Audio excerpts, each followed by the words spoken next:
కాంగ్రెస్కి వరుసబెట్టి దెబ్బ మీద దెబ్బ పడుతుంది. సీనియర్ నాయకులు అసలు నిజాలు బయట పెట్టేస్తున్నారు. మొన్ననే ఆపరేషన్ సింధూర్ మీద తీవ్రమైనటువంటి వ్యాఖ్యలు చేసినట్టు రాహుల్ గాంధీకి షాక్ ఇస్తూ ముంబై పేలుళ్ల తర్వాత యుద్ధం చేయడానికి సైన్యం సిద్ధమైతే నేను మన్మోహన్ సింగ్ కూడా ఓకే అంటే తర్వాత అమెరికా నాయకులు వాళ్ళు మాట్లాడాక సోనియా గాంధీ చెప్పింది యుద్ధం చేయకుండా ఆగిపోయామని చిదంబరం చెప్పడం ఓ పెద్ద మైనస్ అయింది.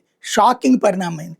అదే సందర్భంలో చిదంబరమే ఇదే మొన్న ఈ మధ్యన చిదంబరమే మాట్లాడినటువంటి మాటలు ఏదైతే పంజాబ్లో జరిగినటువంటిది ఖలిస్తానీ ఉద్యమంలో తప్పు చేసింది అని వ్యాఖ్యానించడం ఒక సమస్య అయింది. వీటన్నిటి మధ్యన ఇప్పుడు మణిశంకర్ అయ్యర్ డిఎంకేకి కాంగ్రెస్కి చిచ్చుపడే పరిస్థితి అయింది. చిదంబరం కానీ నేను కానీ తమిళనాడులో గెలిచింది ద్రవిడియన్ ఫోర్సెస్ ద్వారా కాదు, మేము డైరెక్ట్గా ఎన్నికయ్యాం. ద్రవిడియన్ ఫోర్సెస్ని నమ్మద్దు మనం, వాళ్ళు చాలా దుర్మార్గులు, దేశాన్ని మొక్కలు చేయాలనుకుంటున్నారు, తమిళ దేశం ఏర్పాటు చేయాలనుకుంటున్నారు. అట్లాంటి వాళ్ళకి కాంగ్రెస్ పార్టీ సపోర్ట్ చేయడం కూడా కష్టం, తప్పు.